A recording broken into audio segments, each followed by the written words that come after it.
Let's look at what Breitbart really does, right? So we realized a long time ago, because of something that happened with another cartel boss, in an interview, that cartel boss said, you know, my life was great, my organization ran great, until the media started covering me.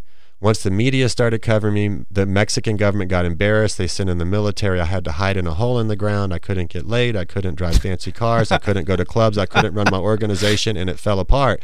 And I said, wait a minute. So what we do is we pick one cartel boss or faction at a time. Yeah. We write about him ad nauseum.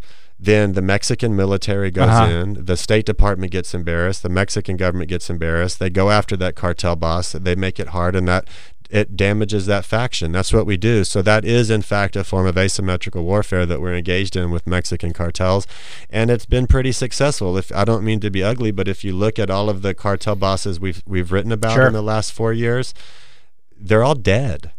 You know, they were at the top of their power, and then systematically, every time we wrote about them, more and more soldiers got sent there, more and more soldiers, and they ultimately got like rounds in them from it. So yeah, well, because part of what they rely on is being able to operate clandestinely. They don't want their head above ground. Once their head's above ground, then it becomes a problem. They don't want any heat. That's what heat is all about. That's the expression when you're talking about mobs. Yeah, we publish things like secret leaders of the Gulf Cartel exposed, and we put their pictures and where they live and what they do for the Gulf Cartel, and we publish it.